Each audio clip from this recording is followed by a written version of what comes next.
Hello hi welcome नमस्ते, मैं नाम ऋतिक और आज हम फिर से बात करने वाले हैं एक और इंटरेस्टिंग कंसेप्ट के बारे में। तो ये वीडियो सेमेस्टर 5 के उन बच्चों के लिए मोस्ट इंपॉर्टेंट होने वाली है जिनके पास सब्जेक्ट है इंट्रोडक्टरी डेवलपमेंट इकोनॉमिक्स।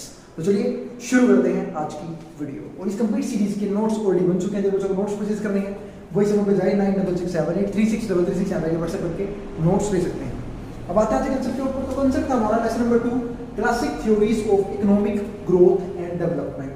तो आज हम बात करने वाले इसके एक और इंपॉर्टेंट कंसेप्ट के ऊपर, और इसके ऊपर मेरे आपसे 2 या 3 वीडियोस की जरूरत बनेगी तब तक हमारा ये वाला चैप्टर कंप्लीट होगा। तो देखते हैं कंसेप्ट क्या है, द इंटरनेशनल डिपेंडेंस रिवॉल्यूशन। इस बात का मतलब क्या है वो समझते हैं। देखो इकोनॉमीज जो हैं वो कुछ इस तरीके की होती हैं। एक तो हमारी क्या होती है डेवलप्ड इकोनॉमीज, जैसे कि यूके, यूएसए, चाइना, ये सब डेवलप्ड इकोनॉमीज हैं। एक हमारी आते हैं अंडर डेवलपिंग नेशंस, जैसे कि इंडिया जो डेवलपिंग स्टेज में है। फिर हमारे क्या होते हैं जो बिल्कुल ही ग्रोथ कर ही नहीं रहे, ठीक है, जिनकी तो डेवलपमेंट हो ही नहीं रही, तो डेवलपमेंट नाम का वर्ड उनके लिए बनाया ही नहीं हुआ है। तो ऐसी कुछ कंट्रीज भी होती हैं। तो बात ये आती है कि भैया ये इंटरनेशनल डिपेंडेंस रिवॉल्यूशन क्या है। इस बात का मतलब ये है कि कहीं ना कहीं जो वेल डेवलप्ड कंट्रीज हैं उनकी जिम्मेवारी बनती है कि वो अंडर डेवलप्ड कंट्रीज को ग्रो करने में हेल्प करें। अब वो सहायता किस किस तरीके से हो सकती है वो आज हम डिस्कस करने वाले हैं कि कौन कोई सहायता है और कैसे कैसे वो पॉलिसीज अप्लाई करते हैं अंडर डेवलप्ड कंट्रीज को डेवलप करने के लिए। तो वो देखेंगे आज हम आज की वीडियो में। अब यहाँ पर देखो, तो dependence of developing countries on developed country, economic policies to stimulate their own economic growth. तो वो अपनी पॉलिसीज को अप्लाई करने की कोशिश करते हैं, ठीक है, एक ऐसी कंट्रीज में जो अंडर डेवलप है, ताकि वो भी एक डेवलप कंट्री में चेंज हो जाए। क्योंकि देखो सबके सर्कमस्टांसेस अलग होते हैं, हर कंट्री के पास अलग अलग सर्कमस्टांसेस होते हैं, टाइम के अकॉर्डिंग अलग अलग पॉलिसीज वो अप्लाई करते हैं, जिसके हिसाब से वो लोग जो है कुछ डेवलप हो चुके हैं, कुछ अंडर डेवलप हैं और कुछ बिल्कुल डेवलप नहीं कर पा रहे। जिन लोगों ने टाइम पे पॉलिसी अप्लाई करी, टाइम पे चेंजेस अप्लाई की, वो वेल डेवलप है, और जिन लोगों ने टाइम पे पॉलिसीज वगैरह अप्लाई नहीं करी वो सारी की सारी या तो डेवलपिंग नेशन में आती है या फिर वो डेवलप नहीं कर पा रही है। अब यहाँ समझते हैं। तो इन लोगों का पहला काम क्या होता है कि जिस तरीके से इन लोगों ने यानी कि डेवलप कंट्रीज ने ग्रो किया है वो पॉलिसीज अप्लाई करने की कोशिश करते हैं बाकी कंट्रीज के ऊपर, ताकि वो भी ग्रो कर पाए। इसके बाद dependence can also mean that the developing countries adopt developed country education system.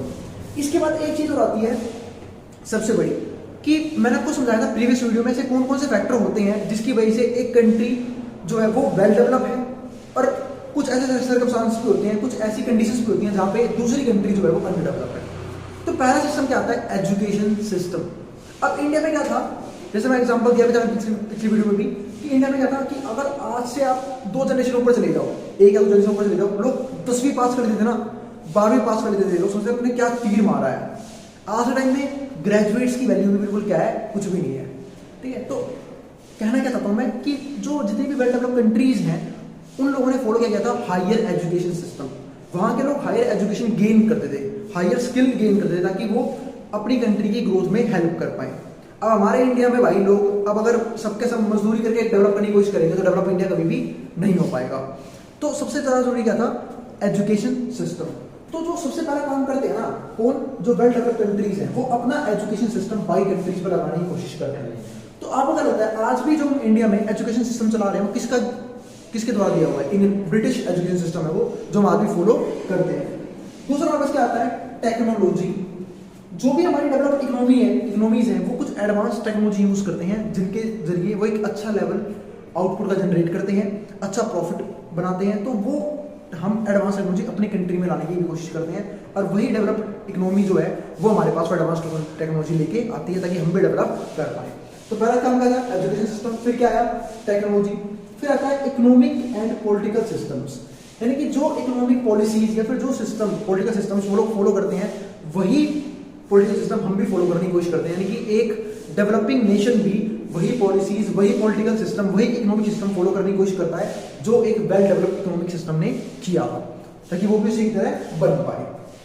मतलब सेम काम क्या करता है यहाँ पे, कॉपी करने का, कि भाई जो काम वेल डेवलप्ड नेशन ने किया है वही अगर बाकी नेशन भी कर लेंगे तो वो भी क्या हो जाएगा, कामयाब हो जाएंगे। बस अप्लाई करने का तरीका क्या होना चाहिए, सही होना चाहिए। इसके बाद क्या आता है, कंजप्शन पैटर्न कैसा है, ड्रेस एंड सोल। मतलब सारी चीजें वहां से क्या करते हैं, उठाते हैं और फिर उसे अपनी कंट्री में लाने की कोशिश करते हैं। जैसे आजकल आप देख भी रहोगे वेस्टर्न कल्चर जो है वो काफी ज्यादा बढ़ चढ़ के फॉलो किया जा रहा है इंडिया के अंदर, ठीक है, बहुत सी जगह नहीं होता है पर ज्यादातर जगह वो कल्चर देखने को मिलता है। अब आगे हमारे पास क्या आता है, अगला पॉइंट, दूसरा पॉइंट क्या है, डोमिनेंस। अब डोमिनेंस का मतलब क्या है कि कहीं ना कहीं मैं यहाँ पे ये भी कह सकता हूँ कि जो भी वेल डेवलप्ड नेशंस हैं, फिर जो भी वेल डेवलप्ड कंट्रीज हैं, वो कहीं ना कहीं डोमिनेंसी शो कर रही है बाकी पूरे वर्ल्ड पे। जैसे कि अब यूएसए है, यूके है, ये सारी कुछ ऐसी कंट्रीज हैं, यूरोपियन कंट्रीज, जो कहीं ना कहीं पूरे वर्ल्ड की इकोनॉमी पे राज कर रहे हैं, पूरे सिस्टम को अपने तरीके से चला रहे हैं। अब आप देखो टॉप लेवल की कंपनीज जो भी हैं इस दुनिया की, वो सब यूएसए की है। अच्छा, आप फेसबुक ले लो, ठीक है, गूगल ले लो, टेस्ला ले लो, सारी सारी कंपनी कहाँ की है, उनकी है, ठीक है। तो कहीं ना कहीं वो पूरे वर्ल्ड को अपने कंट्रोल में लेने की कोशिश कर रहे हैं कि अपनी डोमिनेंसी पावर शो कर रहे हैं। तो डोमिनेंस इन इंटरनेशनल अफेयर्स, तो एक तो वो इंटरनेशनल अफेयर में डोमिनेंसी शो कर रहे हैं, उनकी सुनी जाती है, क्यों? क्योंकि उन लोगों ने डेवलपमेंट की है, और जिन लोगों ने डेवलपमेंट की होती है उनकी सुनी जाती है, उन्होंने सक्सेस अचीव करी है अपनी कंट्री को डेवलप करने में। इसके बाद क्या था हमारे पास, a situation in which the developed countries have much greater power. अब ये ऐसी सिचुएशन होती है जहां पे एक डेवलप कंट्री के पास सबसे फालतू पावर होती है कुछ किसी को भी इन्फ्लुएंस करने की, then are less developed countries, वो भी किससे, एक लेस डेवलप्ड कंट्री से। अब वही सुनो, अब कहीं पाकिस्तान चला जाए किसी बिजनेस मीटिंग में, ठीक है, सारी कंट्रीज के साथ, जहां पे यूएसए भी है, यूके भी, कौन सुन रहा पाकिस्तान की, कंगाली तो वही पड़ी है पूरे देश में, ठीक है। तो ऐसे ही कुछ ऐसे अंडर डेवलप्ड नेशन पहुंच जाए, ठीक है, किसी भी बिजनेस मीटिंग में, फिर किसी बड़े क्या वेबिनार वगैरह पहुंच जाए, उनकी कोई नहीं सुनने वाला, ना उनके देश के लोग कोई सुनने वाला, क्यों? क्योंकि उन लोगों ने डेवलपमेंट की ही नहीं है। सुने किसकी? जिसके पास पावर है। अब इन डिसीजंस अफेक्टिंग, जैसे कि हमारे नहीं होते, अब तुमने घर परिवार में देखा होगा, जब घर परिवार में किसी चीज को कोई मीटिंग चल रही होती है, तुम बीच में बोल पड़ो कि हमें ऐसा नहीं ऐसा करना चाहिए, तुम्हें घर क्या बोलेंगे, रैप्टा मार दूंगी, चला जाए यहाँ से, है ना, मम्मी आती है बेटे क्या बोलेगी, ठीक है, एक रैप्टा लग गया ना, यहाँ खुद के काम समझते नहीं है, चले हैं दूसरों को ज्ञान दे रहे, तो वही हाल है भाई इन कंट्रीज का, बाकी कंट्रीज का। तो इन डिसीजंस तो affecting important international economic issues, तो ये लोग जो है ना वो इंटरनेशनल इकोनॉमिक इश्यूज को भी बहुत बड़े लेवल पे अफेक्ट करते हैं अपनी इन्फ्लुएंसिंग पावर को यूज करके, such as prices of agriculture, कि भाई एग्रीकल्चर कमोडिटी के प्राइसेस क्या होने चाहिए, ठीक है, रॉ मटेरियल का प्राइस क्या होना चाहिए, और वर्ल्ड मार्केट जो है वो किस तरीके से काम करनी चाहिए, ये सारी चीजों को ये लोग कंट्रोल करते हैं। यानी कि ग्लोबलाइजेशन की जो मेन पॉइंट्स होते हैं वो हमारी ये डेवलप्ड नेशंस ही अपने कंट्रोल में रखते हैं और उस अपने तरीके से इन्फ्लुएंस करते हैं। इसके बाद जो हमारा अगला पॉइंट आता है वो क्या आता है, the neo colonial dependence rule. तो मैं यहाँ पे एक बात तो कह सकता हूँ कि कहीं ना कहीं ओवरऑल सारी कंट्रीज जो हैं वो कहीं ना कहीं वेल डेवलप्ड नेशंस पे क्या है, डिपेंडेंट है अपनी ग्रोथ के लिए, अपने एजुकेशन सिस्टम्स के लिए, अपनी पॉलिसीज को लेके, अपने मार्केट्स को लेके, सारा कंट्रोल क्या है इन गिनी चुनी कुछ कंट्रीज के पास ही होता है। तो यही टॉपिक हमने यहाँ पे डिस्कस किया। अब हमारे पास क्या आता है, the new colonial dependence model. अब आप लोगों को पता होगा पहले कॉलोनियल रूल चलता था जब अंग्रेज यहाँ पे राज कर रहे थे हर जगह, ठीक है, कि भाई जगह जगह गए, ट्रेड करने के नाम पे गए, फिर उन्होंने देखा अरे यहाँ के लोग तो बड़े बेवकूफ हैं, ये तो आपस में लड़ते रहते हैं, क्यों ना इनको लड़ता हुआ छोड़ के हम प्रॉफिट कमाए, है ना। तो वही सेम हिसाब किया था अंग्रेजों ने, लेकिन अभी भी वो सिस्टम खत्म नहीं हुआ है, अभी भी हम क्या है, कहीं ना कहीं डिपेंडेंट है अपने इकोनॉमिक सिस्टम को लेके दूसरी कंट्रीज पे। बस फर्क इतना है कि वो हमारी मर्जी है कि हम चाहे उनकी पॉलिसीज को फॉलो करें, और हमारा नाम मन करके हम कह देंगे भाई नहीं तुम्हारी पॉलिसी बेकार है, हम फॉलो नहीं करते। अब ये सेम चीज यहाँ पे है। तो a model whose main proposition is the underdevelopment exist in developing countries. तो यहाँ पे क्या हो रहा है, एक मॉडल है हुज मेन प्रोपोजिशन क्या है उसका, कि under development exist in developing countries, कि जो भी अंडर डेवलपमेंट कंट्रीज हैं, ठीक है, उन्हें डेवलपिंग कंट्रीज में लेके आया जाए because of continuing explorative economic, political and cultural policies. ठीक है, क्या क्या चेंज करके, या तो उनकी इकोनॉमिक पॉलिसीज में चेंज कर दो, या पॉलिटिकल चीजों में चेंज कर दो, या कल्चरल पॉलिसीज में चेंज कर दो, जिस तरीके से क्या होगा वो एक डेवलपिंग नेशन बन पाएगा, और हो सकता है फ्यूचर में वो एक वेल डेवलप्ड नेशन उभर के आए। जैसे भी इंडिया है, वो इंडिया डेवलपिंग नेशंस में आ चुका है, और धीरे धीरे इंडिया कोशिश कर रहा है कि वो डेवलप्ड नेशन में काउंट किया जाए, क्योंकि इंडिया में पॉपुलेशन तो बहुत ज्यादा है, और खासकर जीडीपी जो है वो हमारी क्या हो रही है, लगातार ग्रो कर रही है। अब जीडीपी ग्रो कर रही है, उसका एक मेन रीजन क्या है, क्योंकि भाई पॉपुलेशन नहीं है तो लोग इनकम जनरेट कर रहे हैं, लोग डिमांड कर रहे हैं, तो जीडीपी तो ग्रो करेगी ही करेगी। अब आगे हमारे पास पॉइंट आता है, तो कल्चरल पॉलिसीज को चेंज करने की कोशिश की जा रही है, और farmer colonial rules toward less developed countries. और ये कर कौन रहा है, ये कर रहे हैं वो वेल डेवलप्ड नेशंस, ठीक है, जो अपने आप को एक अच्छे लेवल के इकोनॉमिक ग्रोथ पे लेके जा चुकी हैं। ठीक है, और वो क्या बोलते हैं, अगर आप लोग हमारी पॉलिसीज को फॉलो करोगे तो कहीं ना कहीं आप लोगों को इससे बेनिफिट मिलेगा, और आप लोगों की जो कंट्री है वो भी डेवलप कर पाएगी इकोनॉमिकली। अगला पॉइंट हमारे पास क्या आता है, अंडर डेवलपमेंट का मतलब क्या है। ऐसे कौन कौन से फैक्टर हैं जिसके जरिए ये क्या बात है कि कंट्री जो है वो अंडर डेवलप्ड है, ठीक है, मतलब अभी डेवलपमेंट नहीं हुई है कंप्लीटली। जैसे क्या देखते हैं, situation persistent low levels of living in conjunction with absolute poverty. अब अंडर डेवलपमेंट कंट्रीज में क्या होता है कि लोग जो हैं उनकी इनकम फिर भी लो होती है, उन्हें कहीं ना कहीं पॉवर्टी का सामना करना पड़ता है। आज जैसे कि इंडिया को बोलते हैं कि इकोनॉमी जो है काफी अच्छी ग्रो कर रही है, लेकिन इंडिया में अभी भी बहुत से लोग ऐसे हैं जिनके पास बेसिक नीड्स तक वो कंप्लीट नहीं कर पा रहे, चाहे रोटी हो, कपड़ा हो, मकान हो, उनके पास ये तीन चीजें भी अवेलेबल नहीं हो पा रही है प्रॉपर तरीके से। लो पर कैपिटा इनकम क्या है, काफी ज्यादा लो है, ठीक है। लो रेट्स ऑफ इकोनॉमिक ग्रोथ, अब इकोनॉमिक ग्रोथ भी क्या हो रही है, बिल्कुल स्लो रेट से हो रही है, ऐसी कंट्रीज में स्लो रेट से इकोनॉमिक ग्रोथ होती है, ठीक है। लो कंजप्शन लेवल, अब एक सिंपल सी बात है भाई, जब लोगों के पास पैसा ही नहीं होगा तो लोग कंज्यूम कैसे करेंगे। अब आपको पता होगा कि जितनी भी हमारी वेल डेवलप्ड कंट्रीज हैं, यूएसए, यूके वगैरह, चाइना वगैरह, ये सब कंजप्शन हाई लेवल पे करते हैं। क्यों? क्योंकि इन लोगों का पैसा अपार पड़ा हुआ है। भाई मैं क्या बोलता हूँ, अभी मैंने रिसर्च में एक आर्टिकल पढ़ा था कि जितना इंडिया का जीडीपी है ना, उतना चाइना सिर्फ खर्च करता है रिसर्च और डेवलपमेंट पे। इतना पैसा है उनके पास, तो भाई क्यों नहीं खर्च करेंगे वो, अन्ना पैसा लेके बैठे हैं, कहाँ लेके जाएंगे इतना सारा पैसा, ठीक है। तो लो रेट्स ऑफ इकोनॉमिक ग्रोथ देखने को मिलती है। दूसरा, लो कंजप्शन लेवल। अब कंजप्शन लेवल लो क्यों होता है, क्योंकि इनकम ही नहीं है, तो कंजप्शन तो भी कम हो जाएगी, क्योंकि जिस कंट्री में जैसा इनकम लेवल होगा वहाँ पे कंजप्शन भी उसी लेवल की होगी।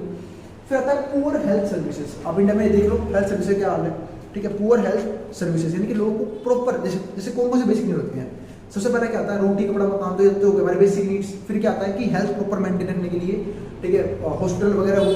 दूसरा क्या नाम है, एजुकेशन प्रॉपर मिलना चाहिए, पर इंडिया में इसकी भी क्या है, लैक है कि लोगों को प्रॉपर एजुकेशन भी नहीं मिल रहा। दूसरी बात, जिनको मिल भी रहा है वो एक अच्छी क्वालिटी का एजुकेशन नहीं है जिसके जरिए वो अपने फ्यूचर लाइफ को सस्टेन कर पाए। जैसे हम बोलते हैं हमारे एजुकेशन सिस्टम में भी बहुत सारी चेंजेस की जरूरत है, ताकि लोगों को स्किल सेट यानी कि लोगों को स्किलफुल बनाया जाए, ना कि सिर्फ उन्हें रटवा दो सारी चीजें, ठीक है। स्किल्स उनके पास होगी नहीं, स्किल्स नहीं होगी तो जॉब कैसे मिलेगी, तो ये सारी प्रॉब्लम आती है। इसके बाद क्या आता है हमारे पास यहाँ पे, पुअर हेल्थ सर्विसेज तो मिलेगी। हाई डेथ रेट्स, अब जब पुअर हेल्थ सर्विसेज होंगी, यानी कि हेल्थ सर्विसेज प्रॉपर मेंटेन्ड नहीं है, यानी कि हॉस्पिटल वगैरह अच्छे तैयार नहीं है, तो इससे क्या होगा, हाई डेथ रेट्स, लोग मरेंगे ज्यादा, यानी कोई बीमारी हुई प्रॉपर इलाज मिला नहीं तो लोग क्या होती है, डेथ हो जाती है। हाई बर्थ रेट, अब बर्थ रेट तो हाई है क्योंकि लोग वेले इतने हैं हमारी कंट्री, पॉपुलेशन ही तो बढ़ाया है हमारी कंट्री के लोगों ने, ठीक है, तो हाई बर्थ रेट। अब जिनके पास क्या नाम है, यहाँ पे प्रॉपर इनकम सोर्स भी नहीं है, उनके चुन्नू मुन्नू भी घूमते हैं, ठीक है, छोटे छोटे चुन्नू मुन्नू घूम रहे हैं। अब वो चाहते हैं कि भाई ये बड़े होंगे, ये कमा के लाएंगे, ये करेंगे हमारी इकोनॉमिक डेवलपमेंट। पता लगा अपने फैसिलिटी दे नहीं पाए, एजुकेशन प्रोवाइड कर नहीं पाए, और सोच रहे हो चुन्नू मुन्नू आपको ग्रो करेंगे।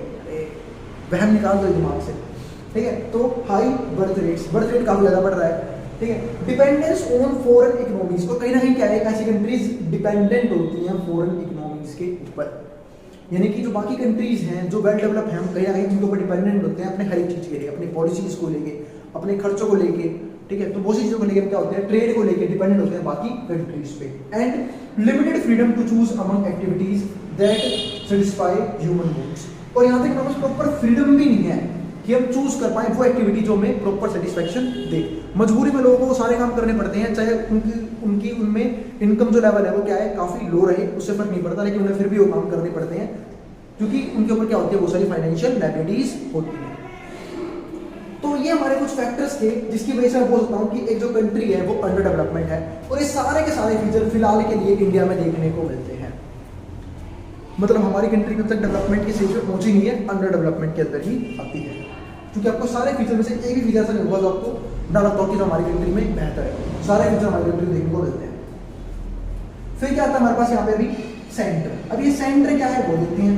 तो independence theory the economically developed world, centre का मतलब क्या है, अगर डिपेंडेंस थ्योरी को देखा जाए उसके हिसाब से जो भी इकोनॉमिकली डेवलप्ड हिस्सा होगा किसी भी वर्ल्ड का, उसको क्या बोलते हैं, सेंटर बोलते हैं, यानी कि जो कहीं ना कहीं पूरे इकोनॉमिकली पूरे सिस्टम को कंट्रोल करके रखते हैं, उसको क्या बोलते हैं, सेंटर बोलते हैं।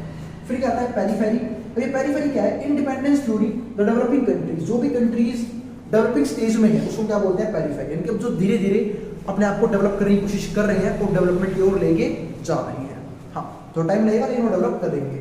फिर क्या आता है हमारा कंपैरेटर ग्रुप्स। अभी क्या होते हैं, ये होते हैं local elites who acts as fronts for foreign investors, ठीक है, यानी कि ये लोकल लोग होते हैं जो कहीं ना कहीं फॉरेन इन्वेस्टमेंट को लेके आते हैं अपनी तरफ, या बोल सकते हैं। तो ये हमारे पास कुछ पॉइंट्स थे जिसके जरिए हम ये कह सकते हैं कि जो पूरा इकोनॉमिक सिस्टम है, जो पूरी इकोनॉमिक पॉलिसीज हैं, उनको सिर्फ कुछ ही नेशंस कंट्रोल करती हैं, बाकी नेशन सिर्फ उन्हें फॉलो अप करती हैं ताकि वो अपने आप को ग्रो करवा पाए। तो ये था हमारा आज का वीडियो, जहाँ हमने ये देखा कि कैसे एक डेवलपिंग नेशन डिपेंडेंट होता है एक डेवलप्ड इकोनॉमी पे, फिर एक डेवलप्ड नेशन पे। तो उम्मीद है आपको आज का हर एक कंसेप्ट समझ में आ गया होगा। अब मिलेंगे अगली वीडियो में, जहाँ पे बात करेंगे इसके नेक्स्ट कंसेप्ट के बारे में। और अगर वीडियो में किसी भी तरह की क्वेरी हो, किसी भी तरह का डाउट हो, उसके लिए कमेंट बॉक्स खुला हुआ है, वहाँ पे जाकर मुझे आप कमेंट कर सकते हैं। ठीक है, तो मिलते हैं अगली वीडियो में। और अगर वीडियो पसंद आई हो तो वीडियो लाइक के बिना मत जाना और चैनल को सब्सक्राइब भी कर देना ऐसी वीडियोस के लिए। उन बच्चों में शेयर भी कर देना जिन बच्चों का एग्जाम होने वाला हो सेम सब्जेक्ट का। अब जिसको जो उतारना है बोर्ड पे से उतार सकता है, मैटर बोर्ड के सामने से।